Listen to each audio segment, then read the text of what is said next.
From Broad Street to Cherry Street, from the communal bathrooms located perpendicular from Cherry Street, near the entrance and the bridge above the Masonic Tunnel, in a tent tucked away a bridge that laid underneath the ground, lived a man named Ryan.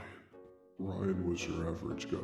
He had a bowl cut, he wore his glasses sideways, he always wore the same Juice WRLD hoodie.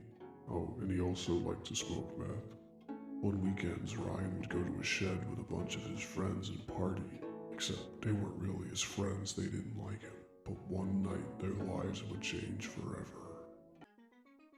One night, when Ryan was laying in his tent masturbating, he heard a weird noise come from outside. It sounded like leaves of a bush rustling in the wind. Ryan slowly and leisurely opened his tent to check what was going on.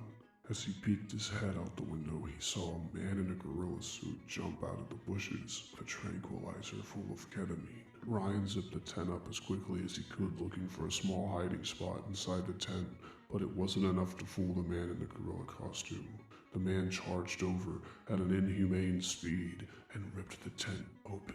Ryan was kicking and screaming as the man in the gorilla costume held him down with all of his might, pulling one of his hoodie sleeves up, grabbing the tranquilizer, and jamming it right into the vein in his arm. Ryan began to feel very high, as if the world was just a bunch of microscopic molecules that lay beneath him as he floated through the heavenly skies. Like a mighty blast from a shotgun carrying euphoria, he was riding the waves that are the balance of time, existence, and space.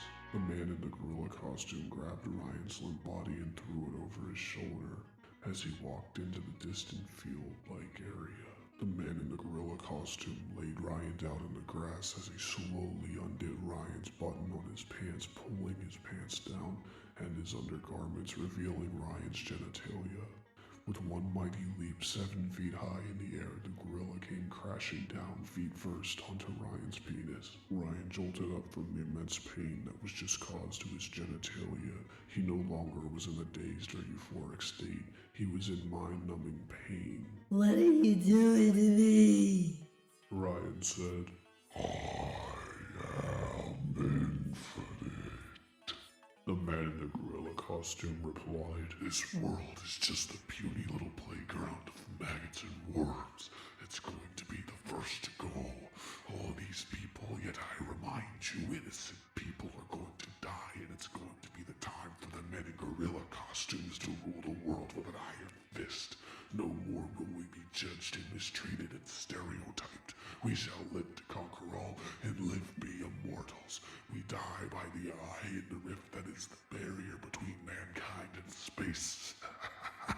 And the best part is, no one can stop us. The evil man in the gorilla costume said, although the gorilla mask did not show emotion, you could tell that he was hiding an evil smile behind the mask. Ryan kipped up to his feet like Shawn Michaels in the hope spot of a wrestling match. Ryan grabbed the mask of the gorilla, and the gorilla man tried to hold his face, but Ryan had seen the true identity of who was behind all of these antics, and that person was himself.